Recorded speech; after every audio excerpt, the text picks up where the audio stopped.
He's like, oh, tired. Hello, sir. Hello. How's it going? How you doing? Have I seen you in real life yet in this new year? I don't think so. Maybe the first time. Yeah, only on Zoom so far. Exactly, so let's do an official. Happy New Year. Yeah. Since last year, Right? Yeah, It's it's been over a sure. year, right? Right, okay.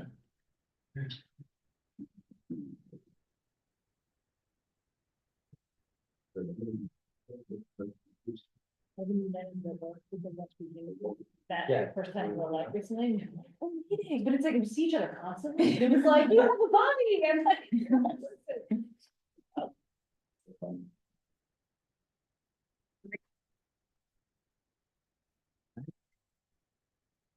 Calling this meeting to order. Today is Wednesday, January 8th, 2025. The time is 5:31 p.m. Today is, we're having a committee on city property. So Madam Clerk, please call the roll. Chairman John Gongalves, Present. Vice Chair Sue Anderson, Present. Councilman Pedro Espinal, President. Councilwoman Althea Graves is not present. Councilwoman Shelley T. Peterson could not make it, so we have 3 present, 2 absent, we have a quorum. Thank you. I want to start off by acknowledging a couple of people here. Thank you to our city solicitor. Thank you to the city clerks. Thank you to our deputy director, and also the director of policy, Erin Easter Gardner, as well as policy analyst Frank Welch. Thank you for joining us. And I'd like to acknowledge Nick Ciccatelli, the director of real estate, who's joining us tonight. So we'll read item number 1 into the record and we'll move forward. Item number 1, resolution authorizing the conveyance of the parcel located on Assessors Plat 98, Lot 269, 14 Alaska Street to the PRA for the purpose of redevelopment thereof and for economic development and increased tax revenue. So joining us again is Nick Ciccatelli from the city of Providence, director of real estate.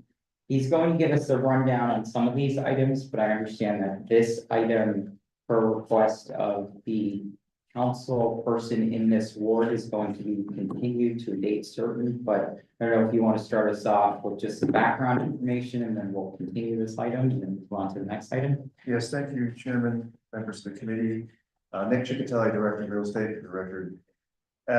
Yes, so these both items number 1 and 2, which is 14 Alaska Street and 107 Suffolk Street, are both parcels identified on the city rolls that are ripe for redevelopment of residential housing. There's an unresolved request of Councilman Royce that wants to address a concern with the disposition, or I should say final disposition of these properties. So pending resolution, I understand that you're going to continue items number 1 and 2. So is there a motion to continue item number 1, and then maybe we'll make a motion to, after we pass that motion, to waive the reading of item number 2, and then we'll continue both of those items to a date certain. So motion. So moved. Motion made by Councilor Espinal, seconded by Councilor Anderbois. All those in favor? Aye. All those opposed? The ayes have it. So we're going to continue item number 1, moving on to item number 2. Can I have a motion to waive the reading of item number 2? So moved. So Second. moved by Councilor Espinal, seconded by Councilor Anderbois. All those in favor? Aye. All those opposed? Aye. The ayes have it, and we'll have a motion to then continue item 2 to a date certain. Someone can make that No, so motion. moved. Item 8, motion made by Councilor Anderbois, seconded by Councilor Espinal. All those in favor? Aye. All those opposed? The ayes have it. So we'll move on to item number 3, Madam Clerk. Resolution authorizing the terms of purchase and sale for the property located at 691 Potters Avenue. Okay, so Nick, if you can take it away here, and we'd love to hear more information about this specific lot and the intentions for it moving forward with PRA.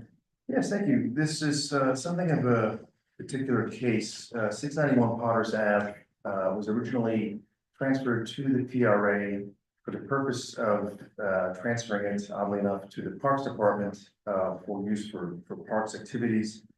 On request of the abutting property owner, this property was asked to see if it could be made surplus with the intention of making a residential building across the two properties, which would increase the density of that development.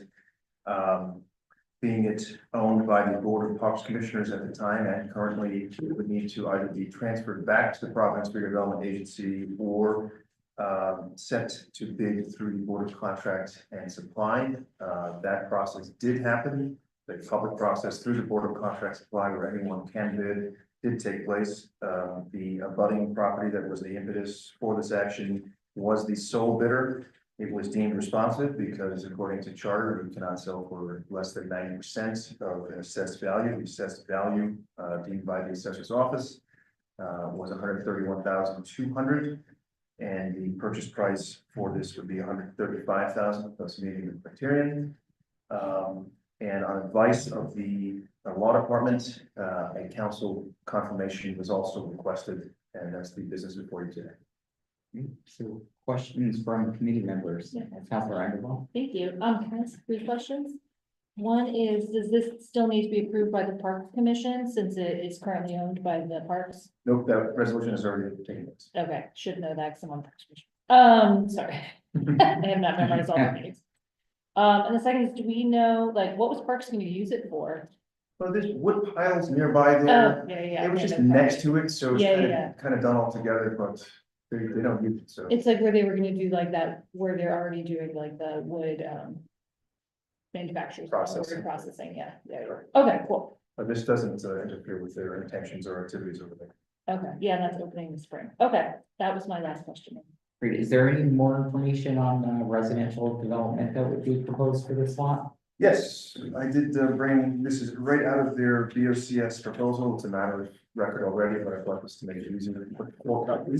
Sorry about that. So can I make a motion to enter this directly as exhibit 1?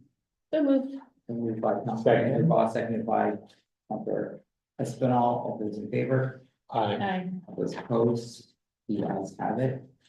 Oh, yeah, I remember doing that. This, Yeah.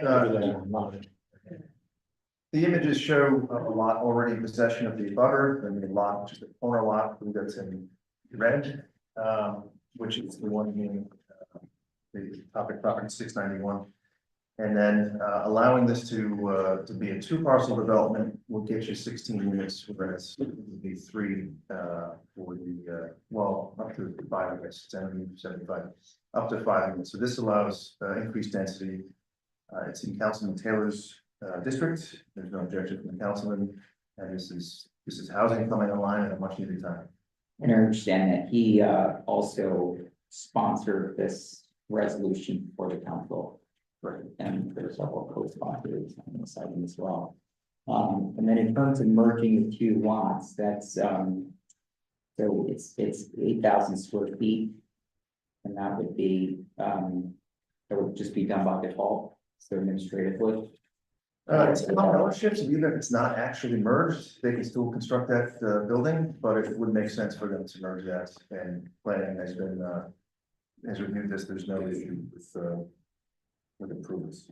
I believe it already went to CPC if it did, but there was no more city administrative steps to take for this to move forward. Great. Do you know how many units are here? 16 is what I believe. 16. Right. Yeah, questions? Well, first of all, I'm glad that it's going to the abutter. I think that makes a lot of sense. Right. I'm glad to see that. I don't know how much details you have in the construction itself, but do you know how many parking spaces or if there's going to be a way with parking?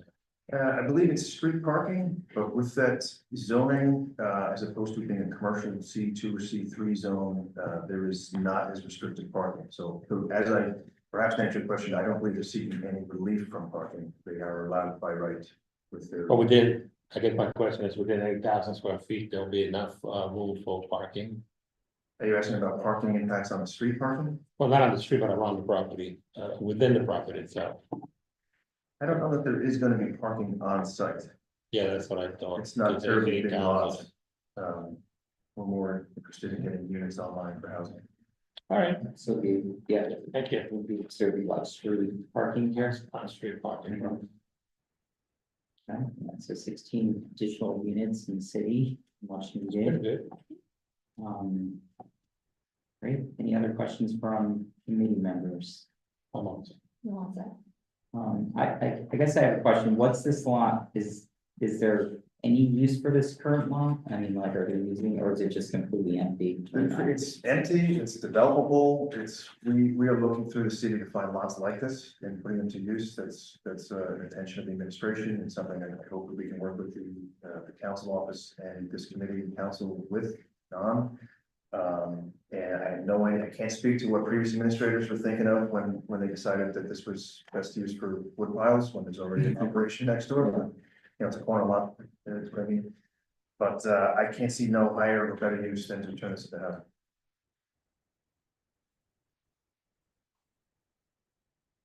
housing.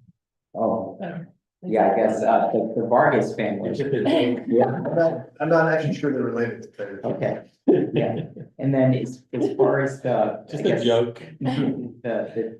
The taxation here, the potential revenue that the city would generate, so if we've got 16.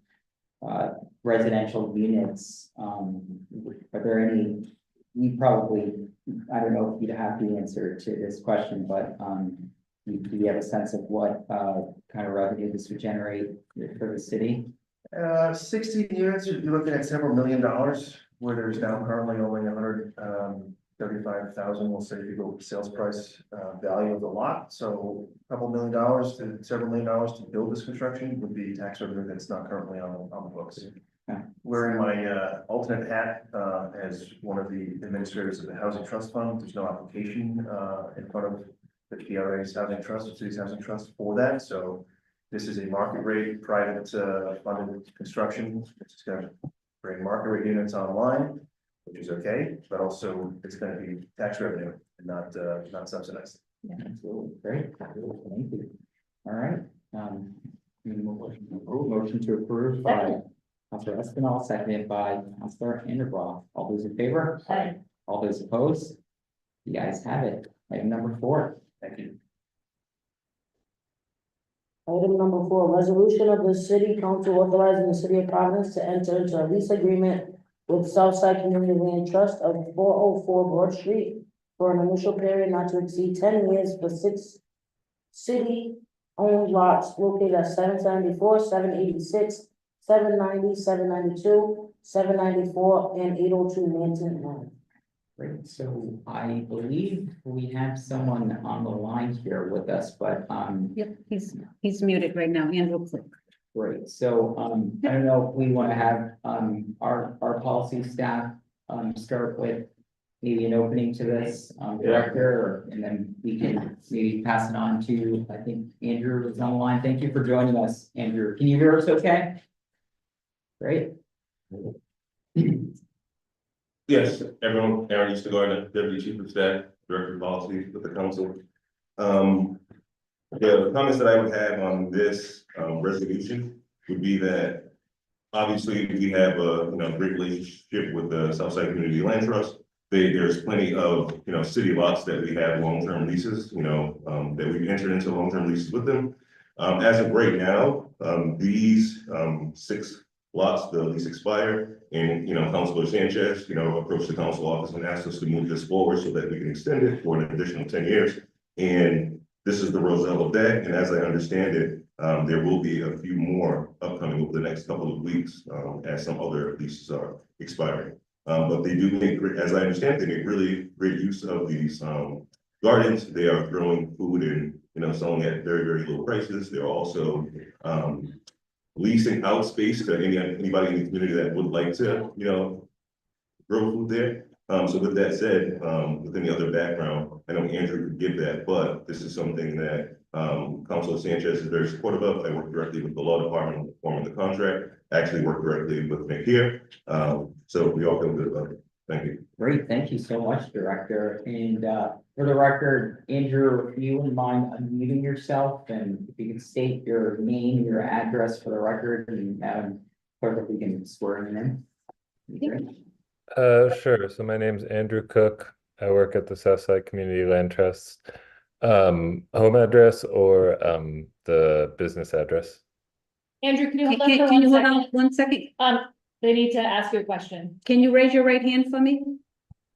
Do you swear under penalty of law that the testimony you're about to give is the truth, the whole truth, and nothing but the truth? I do. Can you just state your name and address for the record, please? Andrew Cook. And home address or business address?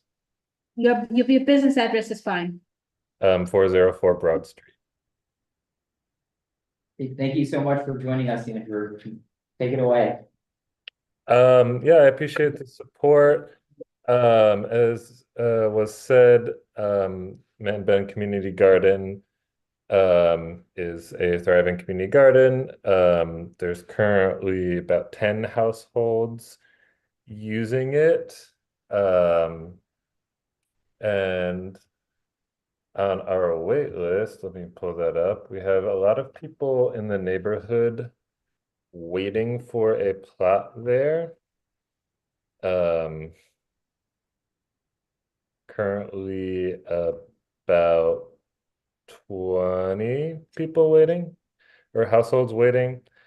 People use it to grow vegetables and herbs for themselves.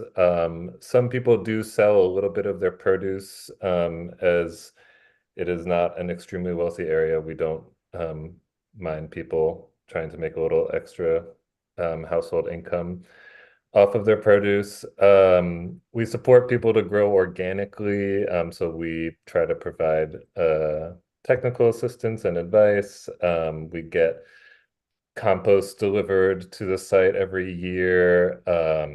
We provide gardeners with seeds for free. We provide low-cost organic fertilizer. And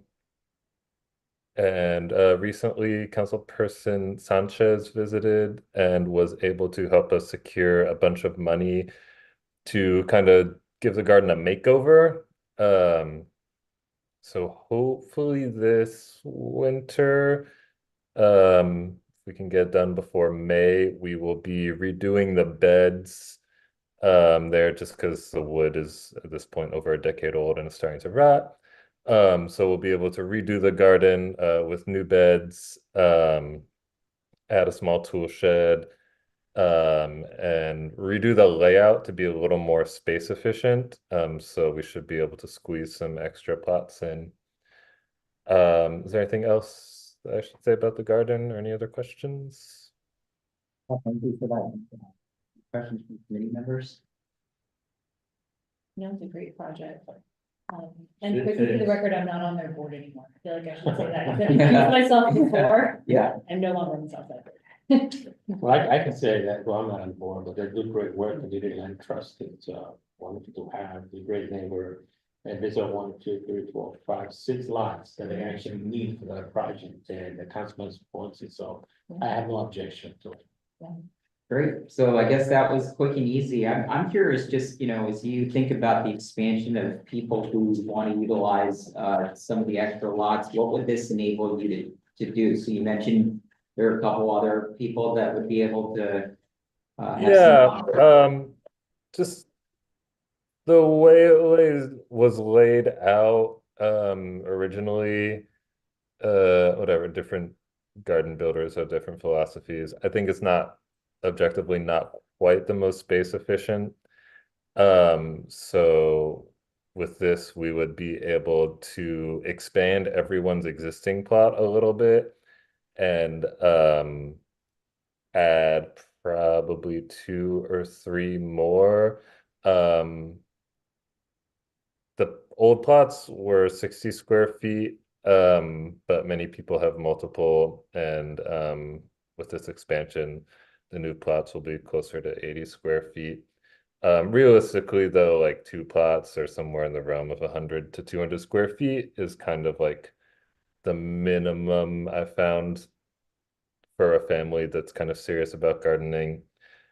And yeah, that neighborhood has in the past few years seen a lot of new construction, a lot of new people moving in. The demand has, or the interest in plots in that neighborhood has gone up a lot. A lot more young families, or large extended families moving in. Yeah, and so yeah, and then in every garden, every existing gardener is clamoring for more space, and that's just a fact of my work life, that everyone's always going to be wanting more garden space. So yeah, I'm excited to be able to give this garden that makeover and get people more growing space, get some new people in. Yeah. Well, thank you so much for that. And as my Yep. colleague mentioned, we're so grateful for all the work that you do in the community.